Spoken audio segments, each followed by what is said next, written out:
د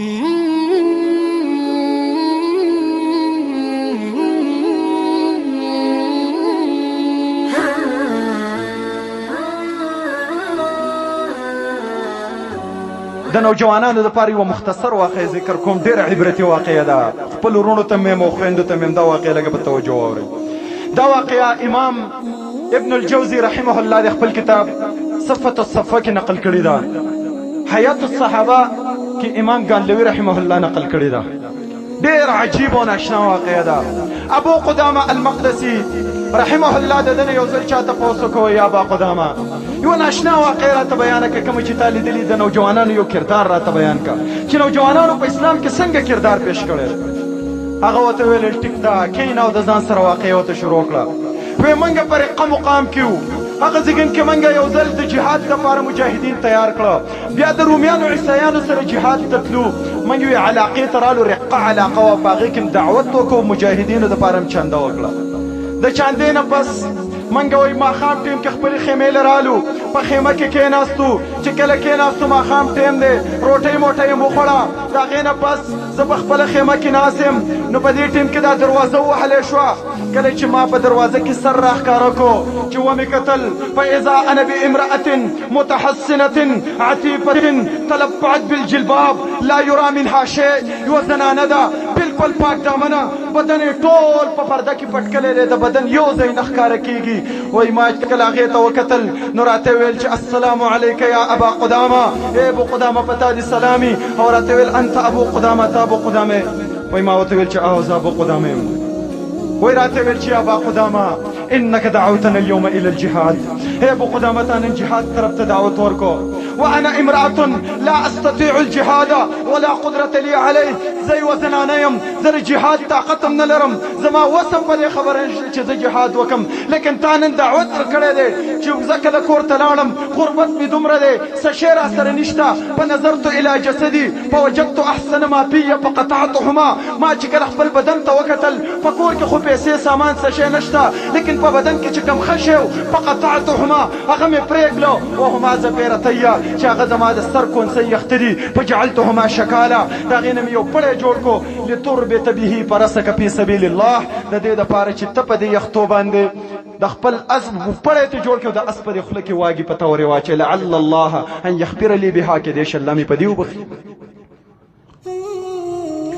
کله چې دا خبره وی راته وکړه نو یوه کپړۍ راله راکړه، په هغې کې هغه یخته و، سر یې خرولی دی خپل یخته. دا کار شرعن جایز نه دی، لیکن د دین اسلام د محبت د وجې نه دې زنانه دا کار وکړه. هغه یخته مې واخیستل، د ځان سره مې په خپله خرقه او بیګ کې کېښودل. د هغې نه پس سحر شو، منګه روان شو. چې کله روان شو جهاد طرف ته روان شو، رومیانو عیسایانو په خلاف. په دې کې موږ لږ سفر وکړو. شانه یو کس په اسب باندې سور دی، اواز کوي یا ابا قدامه اصبر، یا ابا قدامه اصبر. ابا قدامه لږ صبر وکړه، لږ صبر وکړه. ابو قدامه المقدسي رحمه الله وایي ما دې خپلو ملګرو ته ویل تاسو مخکې ځئ، زه د انسان حال عالم چې دا څوک دی او زما نه څه مطالبه کوي. هغه کس چې کله زما خوا ته راورسېد نو د وخت نه مخکې ویل الحمد لله الذي لم يحرمني جهاد معك ولم يرجعني الى اهلي خائبا. هغه الله الحمدونه دي چې زه محروم تکلم د جهاد نه، او هغه الله الحمدونه چې زه مال طاقت راکوي چې ستا سره یو ځای جهاد ته لاړ شم. خو ما ورته ویل څه مقصد دې دی؟ راته ویل اني اريد جهاد معك، زما اراده ده ستا سره جهاد ته ځم. مخ یې پټ کلی دی، په کپړه کې په اس باندې سور دی. وای ما ورته ویل ای نوجوانه دا مخ دې ښکاره که، ان كنت كبيرا قبلتك وان كنت صغيرا رجعتك. که چېرته د عمر نه زیاتې بلوغ ته رسېدلی زه به دې د ځان سره جهاد ته بوځم، که ماشوم عمر دې کمي بېرته به دې کور ته واپس کم. کله چې مخ کلاو کو فاذا وجهه مثل القمر عمره 17 سنوات. کله چې مخ کاره کو داسې ښایسته و لکه د سپوږمۍ په شان. د 18 کالو نوجوان دی. ای نوجوانانو دا هم یو مجاهد دی، د 18 کالو نوجوان مخ یې پټ کلی دی، توره په لاس، ډال ورسره دی، نیزې او غشې ورسره دي، په اس باندې سور دی. د الله دپاره خپله نوجواني هغه په دار باندې ږدي، خپل بدن الله ته پیش کوي، خپل مال پیش کوي، خپله هیله پیش کوي، د دې لپاره چې رب العالمین رضا شي. په هغه نوجوانۍ څوک څه کوي چې د الله دپاره تېره نه شي.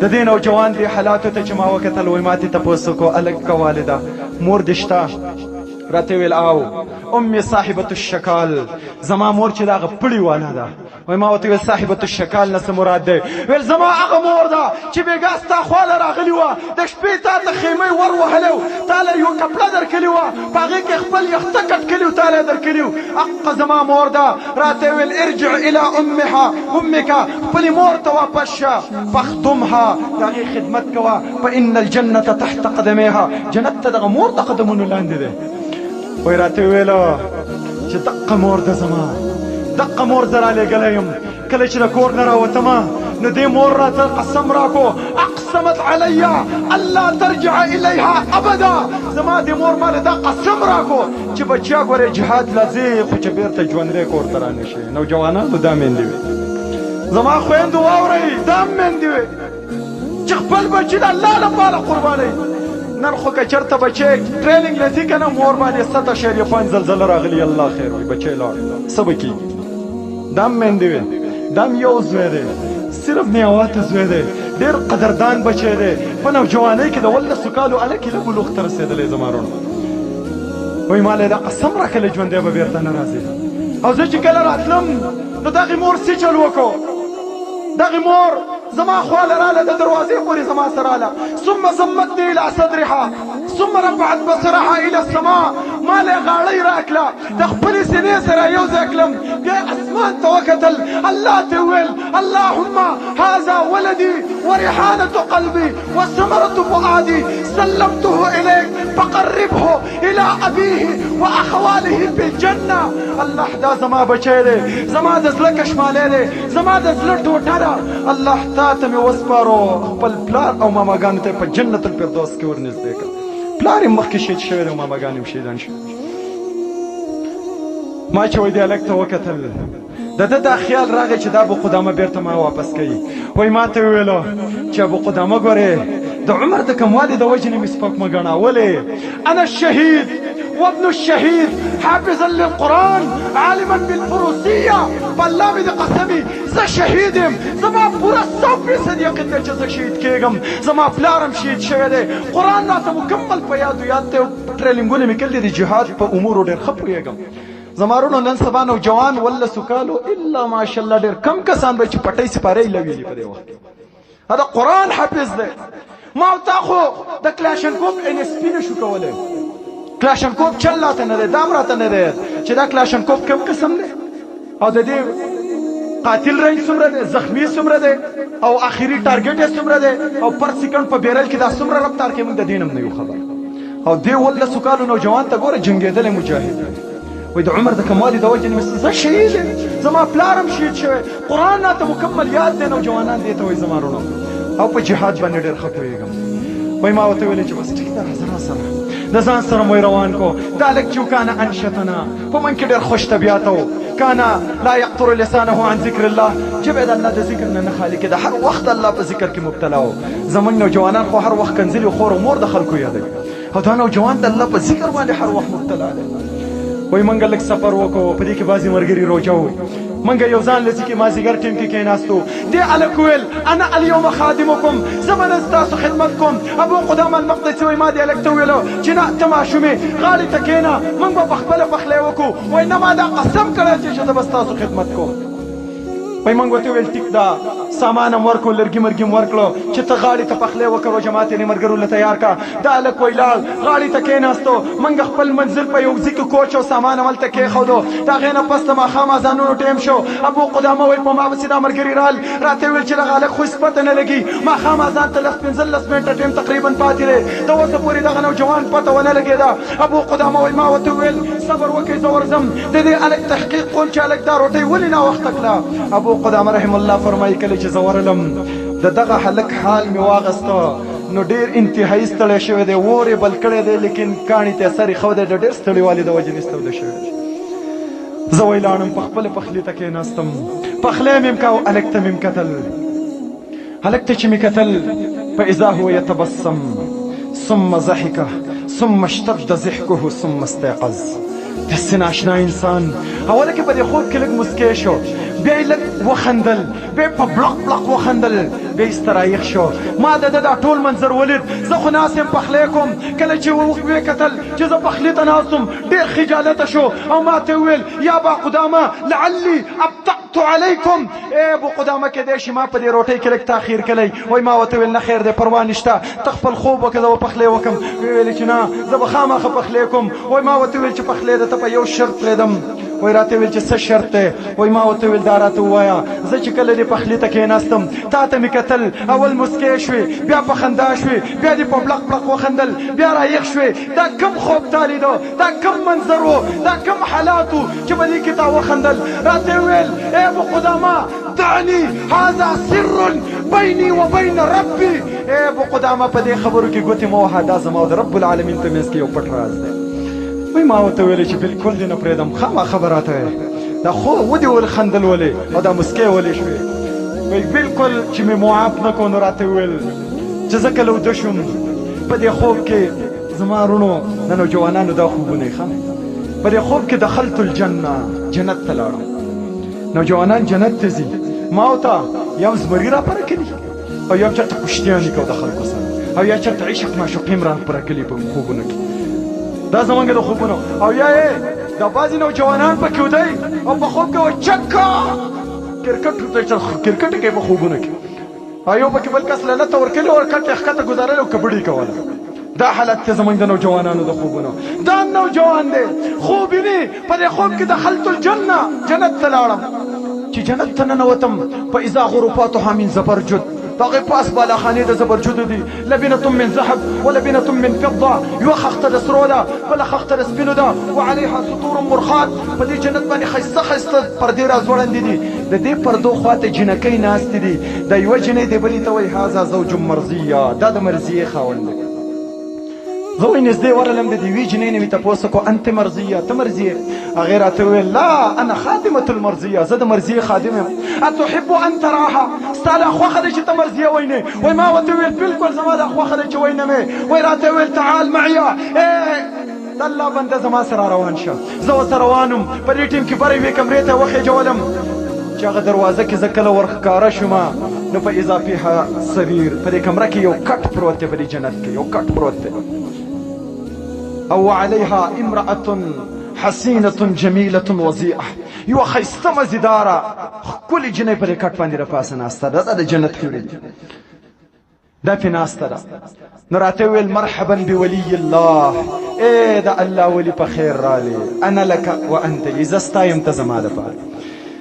که د دې زمانې نوجوانانو ته چېرته یوې جنۍ سترګه مو واله که نه او یې مسکال وله ورکو او یې ورته غلی چېرته پټ میسیج وکړو، آها الله دې بیا خیر کړي. نو په لسو جوړو جامو کې بیا نه زیږي پلانۍ جنۍ وایي ما ته میسج کړی او پلانۍ جنۍ سره زما یارانه ده، او یو ورسره چېرته په موبایل خبرې چوتېږي او راشئ د جنت حورې د نوجوانانو انتظار کوي.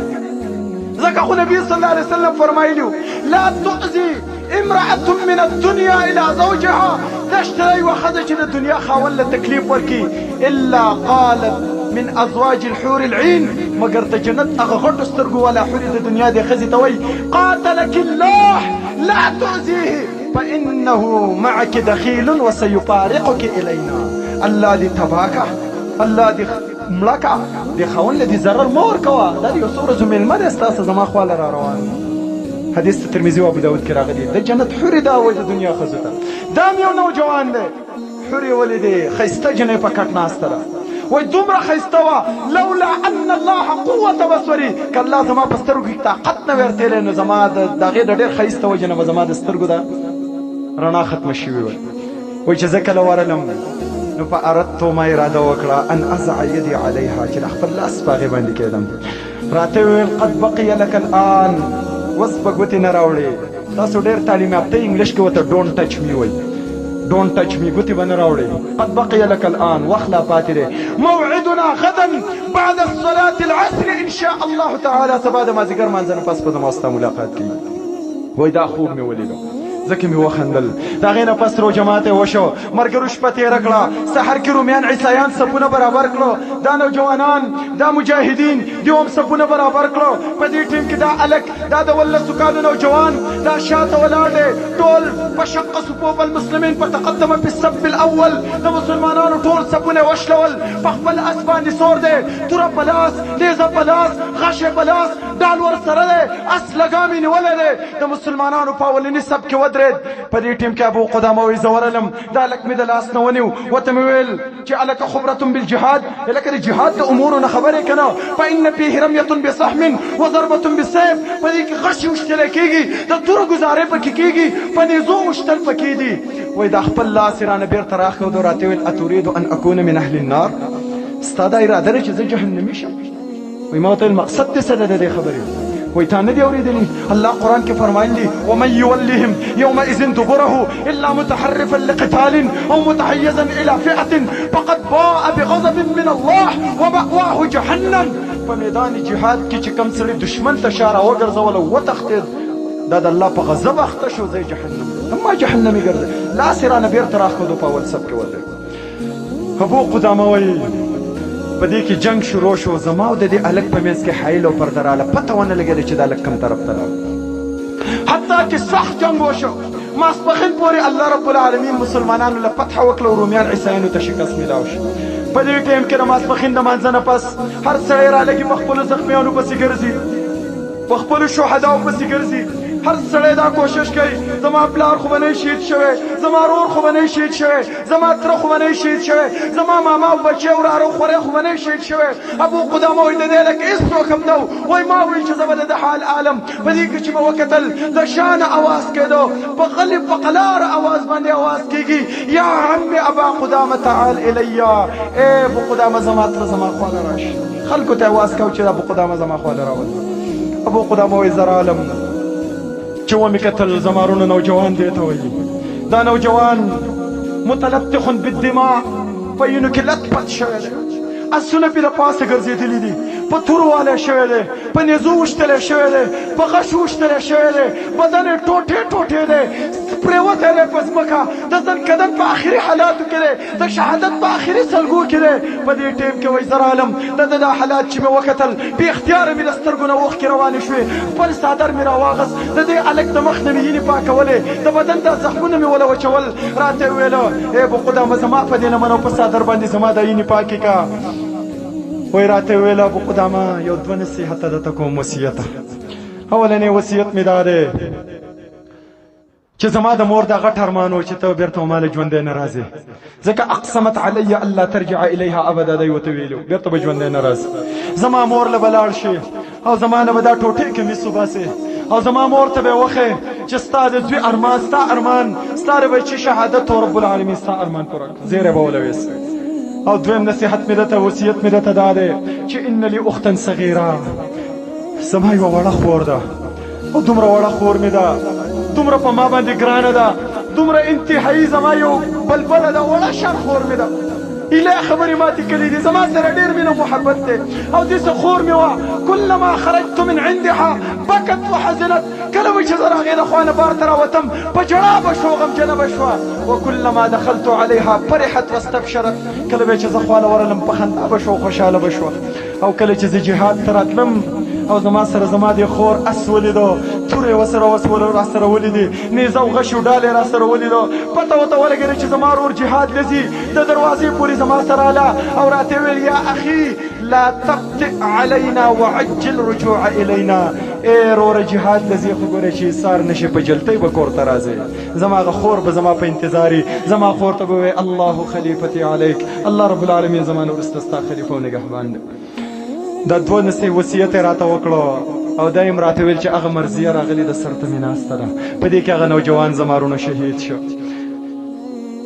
ابو قدامه المقدسي وایي موږ هغه هلته قبر وکنسته، په هغه علاقه کې م دی ښخ کو، په هغه یینو لت پت کمیس هم د زړه بدن نه لرې کو، هغه په نیزو واوښتلی شوی، هغه په تورو باندې والی شوی، هغه په غشو باندې شلېدلی کمیس، هغه منګه راواغسته په یینو باندې لت پت، دغه نوجوان هلک دغه سپوږمۍ د مخ په شان انسان، هغه حافظ د قرآن، هغه عالم، هغه مجاهد، هغه د الله د دین غازي، هغه نوجوان چې د الله په محبت باندې مست و، د هغه شلېدلی کمیس ما په خپل بیک کې د ځان سره کېښودو. واپس رقې مقام ته را روان یو. کله چې موږ را روان یو دا جنۍ راوتلې ده، په لاره کې ولاړه ده. زما مجاهدین وروڼه چې کله ورتېرېدل هغوی ته به یې ویل ایا زما ورور ستاسو سره و که نه؟ ابو قدامه المقدسي وایي کله چې زه راورسېدم نه په دې ټیم کې دې جنۍ زه ولیدم، د افسوس نه د زړه د درد نه دا خبره وکړه، وی یاره ما للناس یرجعون واخي لا یرجع. دا څه وجه ده؟ ټول خلک د جهاد نه واپس راغی، زما ورور د سره راغی. دا څنګه ورور دی زما چې ټول مجاهدین را روان دي، زما ورور هم مجاهد وتلی دی بېرته نه راځي، دا ولې زما ورور څه شو؟ ابو قدامه وایي چې زه راورسېدم، وایي ما ته ویل چې یا عمې ای زما تره اما ترى اخي ای تا زما ورور نه ولیدلی، الا ترى اخي تا زما ورور نه ولیدلی؟ وایي ما ورته ویل ورشه مور ته دې اواز وکړه. وایي چې کله ورغله مور ته اواز وکړو، مور یې په دروازه کې راښکاره شوه، زه یې د اواز نه وپېژندم، راته ویل چې ابو قدامه ته؟ وایي ما ورته ویل او بلکل زه ابو قدامه یم. ما مور یې راته وایي ابو قدامه جئت مبشرا ام جئت معزيا؟ ته ماله زیري له راغلی که ته ماله تسلی له راغلی؟ وایي ما ورته ویل مورې د خبرې مقصد دې څه دی؟ وایي که دا راته ووایې چې بچی دې شهید شوی دی، ټوټې ټوټې شوی دی، د الله په لار کې خپل ځان ورکړی دی، د الله د جنت میلمه جوړ شوی دی، د الله د حورو هغې خاوند جوړ شوی دی، د جنت الفردوس وارث جوړ شوی دی، دا ستا ماله زیری راکول دي. او که ته دا ماته ووایې چې کافر یې وجلي دي، غنیمت یې حاصل کړی دی، ظالم روغ رمټ بېرته ستا بچی ستا خواله را روان دی، دا ګورې زیری نه دی، ستا ماله تسلي راکول دي. وایي ما ورته ویله چې مورې بلکل جئت مبشرا، زه خو د زیري دپاره راغلی. هغه دغه بیک مې کولاو کو، هغه په یونو لت پت کمیز زما وروڼو دا یوې مور ته د دې احساس کېږي، دا یو پلار ته د دې احساس کېږي، دا یوې خور ته د خپل ورور د دغه لت پت کمیز احساس کېږي. کله چې مې هغه کمیز راښکاره کو، هغه یینې تبیدې، هغه شلېدلی، هغه لت پت، هغه بچی نه و بلکې د هغه د بدن سره ټچ شوی کمیز په یونو لت پت چې کله ما خپل د هغې مور ته ورښکاره کو، نو هغه مور په هغه ټیم کې څه چل وکړو، د الله حمد یې ادا کو. هغه یینې په لاس باندې د خپل بدن د بچي د بدن هغه یینې، هغه خپله یینه په خپل لاس د هغه د لاسو نه ښکته وڅڅېده، ویې ژړل د خوشحالۍ نه چې زما بچی ښه د الله په دربار کې شهید شو. غم خو د خور و چې خور یې کله د رور هغه یید په یینو لت پت کمیس ولیدو. والله دا خویندې دي، پښتانه متل کوي وایي د خور زړه په رور، د رور زړه په شلګټ. هغه خور چې د رور هغه یینو لت پت کمیس ولیده چې رور مې شهید شوی دی، په صعقت بېهوشه بېهوشه بېهوشه تر دې چې ستا دغه خور نه ستا لاړه، هغه پسې د رور په غم کې مړه شوه. په دې کې هغه مور یې راولګېده، د خپله لور یې په غېږ کې واغسته، دننه یې کړه. ابو قدامه وایي ما دې مور ته ډېر ویل چې دا جنۍ راوباسه، موږ د دې د لمبولو د کفن د تکفین د تجهیز غم وکړو. وایي راته ویل چې نه بس خپل کار تمام شو، ابو قدامه ستا په مخه خوسته تلی شي. وایي زه په دروازه کې ولاړ یم، دې مور ور رابند کو، خپله مړه لور په غېږ کې ورسره ده، لاسونه الله ته اوچت کړه، په ژړا کې الله ته وایي الله رب العالمینه ما خپل خاوند هم شهید شو، زما وروڼه هم شهیدان شو، الله دا یو نیاوا ته بچی و هغه هم ستا په دربار کې شهید شو، الله دا یوه لور مې وه، دا یوه سهاره مې وه، په کور کې مې د دې سترګو ته وخت تېراوه. الله د خپل رور په غم کې هغه هم د دنیا نه لاړه. رب العالمین زه خو ډېره غریب وم، زما څه هېڅ نه و، د خپل سر یخته مې خرولي و. رب العالمین ستا د رضا لپاره مې دا کار کړی و. اللهم تقبل منا شهادتنا، الله زموږ دا شهادتونه په خپل دربار کې قبول کا. ویې ژړل، د هغې نه پس موږ ته بیا روان شو. وایي دا ناشنا واقعه ما لیدلې وه.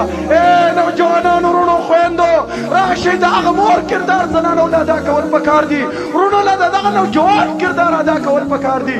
نن خو ما او تا د نبي د دین نه نفرت کوو، نن خو ما او تا د نبي د سنتو نه نفرت کوو. نسوار زما او ستا په خوله کې، سګرټ زما او ستا په خوله کې، د الله او د رسول بغاوت ما او تا په خپل بدن شروع کړی، ګیرې ما او تا خرو، پیسې ما او تا راکاږو، ګیرې ما او تا بونډی کوو، حرام ما او تا خورو، زنا موږ یې کوو، قتل موږ یې کوو، غیبت موږ یې کوو، فساد موږ خورو، کینه او حسد دشمنیانې دا زما او ستا په بدن کې دي. او بیا بل ته ګوته نیسو یاره پلانې داسې دی. نه، راځئ چې د هغه الله نیکان بندګان ځان جوړ کړو، د دغه نبي سیرت او صورت تاریخ اسلام خپل مطالعه کو، هغه صحابو څنګه کردار په اسلام اسلام کې ادا کړو نوجوانانو څنګه کردار ادا کړی نن چې الحمدلله ما ته په مساجد کې قرآن بیانېږي دا هغه نوجوانانو چې خپلې وینې پیش کړې وې دا هغه زنانو چې خپله قرباني ورکړې وه دا هغه ماشومانې وې چې د خپل ورور هغه درد تیر کو خپل روحونه ورکړو لیکن د دین اسلام د سربلندۍ لپاره هغه خپل جدوجهد جاري ساتلی خبره مې اوږده کړه د ټولو ملګرو نه معذرت غواړم الله رب العالمین